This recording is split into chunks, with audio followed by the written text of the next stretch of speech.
بسم اللہ الرحمن الرحیم۔ ناظرین السلام علیکم، میں ہوں آپ کا میزبان صابر شاکر وفاقی دارالحکومت اسلام آباد سے۔ کچھ تازہ ترین اطلاعات۔ آج کل ایک ورڈ بہت یوز ہو رہا ہے میر جعفر اور میر صادق کا، اور ہمیشہ پاکستان کی مسلمانوں کی تاریخ خاص طور پہ بھری پڑی ہے کہ ہمیں جب بھی نقصان پہنچایا میر جعفر اور میر صادق نہیں پہنچایا، یعنی ہمارے اندر ہی، مسلمانوں کے اندر ہی ایسے غدار اور ایسے منافقین پائے جاتے ہیں کہ جنہوں نے بہت کم فائدے کے لیے اپنا ضمیر بیچا، اپنا ایمان بیچا، اور اس کے بدلے میں مسلمانوں کو کتنا نقصان ہوا، اور اس کا کبھی کسی نے پیچھے مڑ کے نہیں دیکھا۔ لیکن اسی طریقے سے پاکستان میں بھی یہ جو تاریخ ہے، میر جعفر کا آپ نے نام سنا ہوگا۔ میر جعفر نے نواب سراج الدولہ سے غداری کی تھی، اور اس سے غداری کر کے میر جعفر نے انگریزوں کی مدد کی اور نواب سراج الدولہ کو شکست ہوئی۔ میر جعفر کا ایک پڑپوتا تھا، اور اس پڑپوتے کا نام تھا سکندر مرزا۔ جی ہاں، سکندر مرزا۔ اور وہ سکندر مرزا پاکستان کا آخری گورنر جنرل تھا اور پہلا صدر مملکت بنا۔ پڑھا لکھا آدمی تھا، اور سب سے پہلے اس نے آرمی جوائن کی، رائل آرمی، یعنی کہ پاکستان بننے سے پہلے کی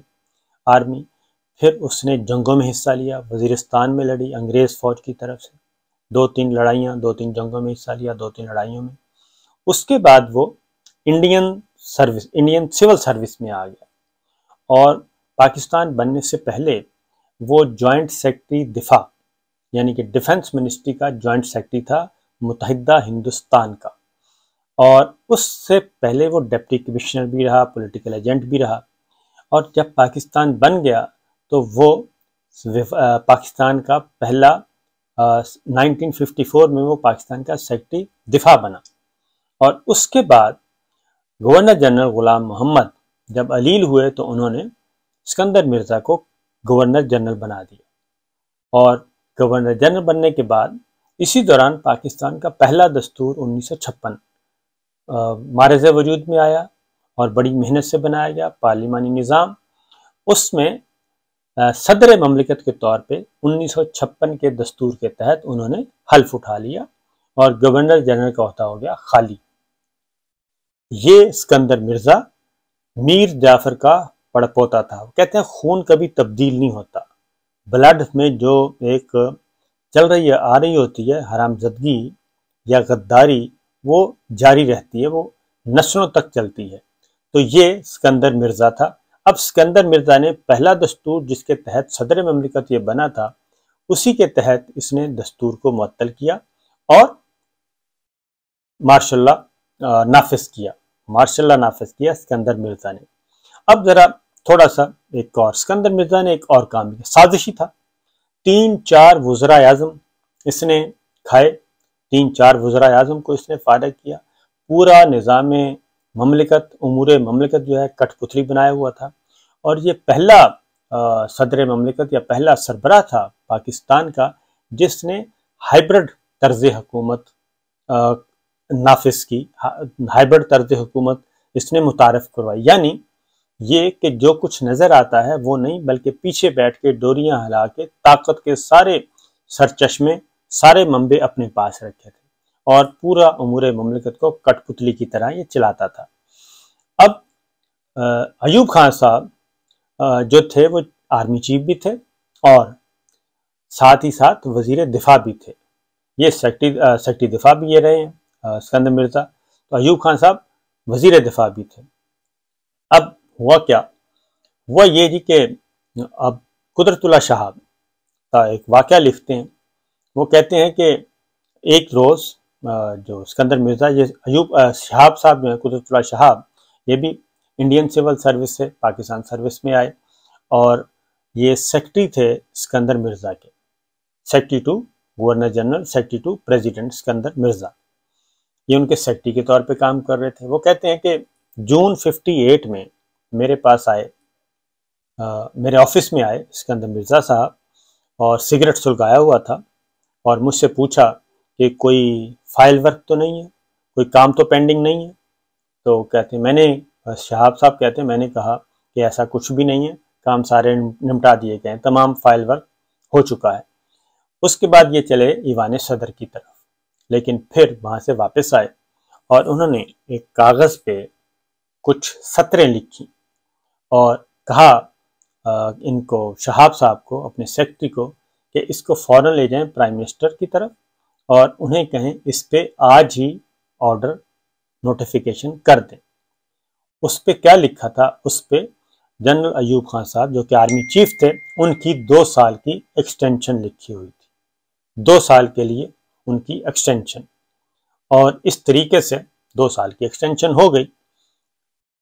شہاب صاحب لکھتے ہیں کہ یہی وہ چھوٹی سی پرچی تھی جس پہ پاکستان کی تاریخ جو ہے وہ پاکستان کی تاریخ، پاکستان کا سیاسی نظام اور پاکستان کی تقدیر کا جو وہ تیا پانچا ہوا۔ نہ وہ ایکسٹینشن ہوتی اور نہ ہی ایوب خان صاحب جو ہیں وہ کنٹینیو کرتے، اور نہ پھر چیف مارشل ایڈمنسٹریٹر بنتے، اور ایک طویل عرصے تک پاکستان کو بے دستور رکھا گیا، اور نہ صرف بے دستور رکھا گیا اور اس کا انجام، پہلے ماشاء اللہ کا انجام جو کہ اسکندر مرزا نے یہ ساری سازشوں کے تانے بانے بنے، اور ان کا خیال تھا کہ میں بھی رہوں گا اور ایوب خان صاحب بھی رہیں گے، اور یہ اپنے اقتدار کو طول دینے کے لیے، دوام دینے کے لیے وہ یہ سب کچھ کرتے رہے۔ حالانکہ اللہ تعالیٰ نے ان کو کہاں سے کہاں تک پہنچا دیا تھا، ایک سول سروس، ایک کیا کہنا چاہیے گریڈ 17 سے ان کو متحدہ پاکستان کا صدر مملکت بنایا، لیکن ہوس اقتدار اور سازشوں کے تانے بانے، اور سب سے بڑھ کر یہ کہ میر جعفر کا پڑپوتا ہونے کی وجہ سے انہوں نے اپنا جو ہے رنگ دکھایا، اور پاکستان کو 2 لخت کرنے کی بنیاد جو ہے وہ اسی دن رکھی گئی تھی۔ تاریخ یہی کہتی ہے کہ اس دن تاریخ رکھی گئی تھی کہ جس دن پہلا دستور 1956 کا وہ ختم کیا گیا، کالعدم قرار دے دیا گیا، ردی کی ٹوکری میں پھینکا گیا، اور ماشاءاللہ جب ایوب خان صاحب انہوں نے مارشل لا نافذ کر دیا، اور مارشل لا نافذ کیا تو ایوب خان صاحب وزیر دفاع بھی تھے اور آرمی چیف بھی تھے، تو ان کی ایکسٹینشن بھی ہو چکی تھی۔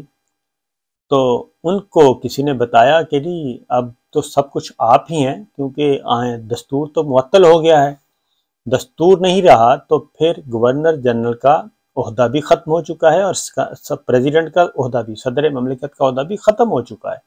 اب تو چیف مارشل ایڈمنسٹریٹر ہی ہیں آپ۔ لہٰذا انہوں نے وہ بھی عہدہ بھی اپنے پاس لے لیا، اور اسکندر مرزا اور اس کی بیوی جو کہ ایرانی نیاد تھیں ناہید مرزا، ان کو وہ ملک بدر کر دیا گیا، اور اس کے بعد اسکندر مرزا ایوان صدر سے سیدھے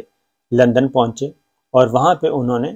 ہوٹل کی ایک جاب کی، ہوٹل کے مینیجر کے طور پہ انہوں نے وہاں پہ کام کیا، اور پھر کام کرتے اور کچھ ان کو وظیفہ ملتا تھا سامراج کی طرف سے، کہا جاتا ہے کہ ملکہ برطانیہ کی طرف سے ان کو وظیفہ بھی ملتا تھا، پھر ان کی گزر بسر ہوتی تھی۔ اسی دوران یہ پھر عمر رفتہ چلتی گئی اور یہ علیل ہوئے، اور پھر ان کو اپنی بیگم کو کہنا پڑا کہ اب میرے علاج پہ پیسہ خرچ نہ کرو، کیونکہ ہمارے پاس پیسے بھی نہیں ہیں اور قسمہ پرسی کی حالت ہے، مجھے مرنے دیں۔ جب یہ مر گئے تو ان کی گورنمنٹ آف پاکستان نے اس وقت ان کی میت لینے سے انکار کر دیا، اور ڈیڈ باڈی لینے سے انکار کر دیا، کسی قسم کی اونرشپ لینے سے انکار کر دیا، اور ساتھ ہی ساتھ گورنمنٹ آف پاکستان نے کسی بھی پاکستانی آفیسر کو اس کی تدفین میں جانے سے بھی منع کر دیا، اور پھر ان کو شہنشاہ ایران نے طیارے کے ذریعے ان کی ڈیڈ باڈی وہاں منگوائی، اور وہاں پہ ان کو دفنایا گیا۔ لیکن جب ایران کا انقلاب آیا، آیت اللہ خمینی صاحب کی طرف سے جب وہ انقلاب آیا، تو اس میں کہا جاتا ہے کہ ان کی قبر کو بھی فارغ کر دیا گیا اور نام و نشان نہ رہا۔ تو یہ ایک تاریخ کے چند اوراق ہیں جو میں نے آپ کو بتائے کہ کس طریقے سے پاکستان کو میر جعفر اور میر صادق پہلے دن سے ہی یہ پاکستان سے غداری کرتے آ رہے ہیں، لیکن پاکستان کی جو مٹی ہے، پاکستان کی دھرتی ہے، مملکت خداداد پاکستان جس کو کہتے ہیں،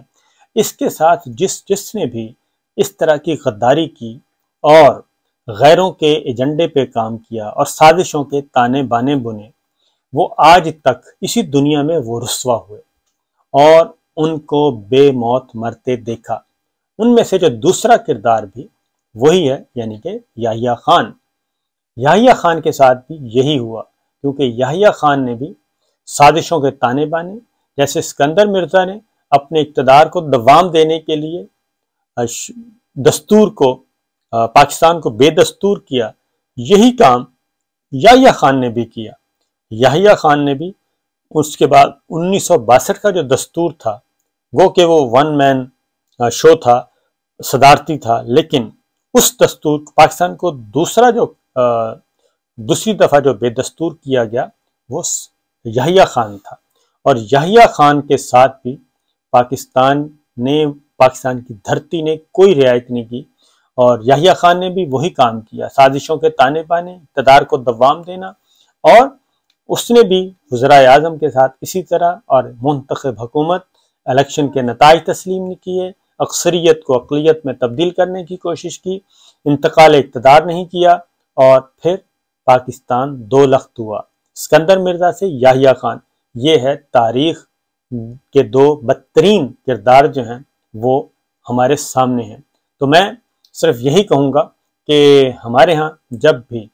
کسی کو اقتدار ملتا ہے، اختیار ملتا ہے، تو پھر بجائے اس کے کہ اس اقتدار اور اختیار کو اللہ کی امانت سمجھ کر، اللہ کے نائب بن کر اس کو امانت کے طور پہ استعمال کریں،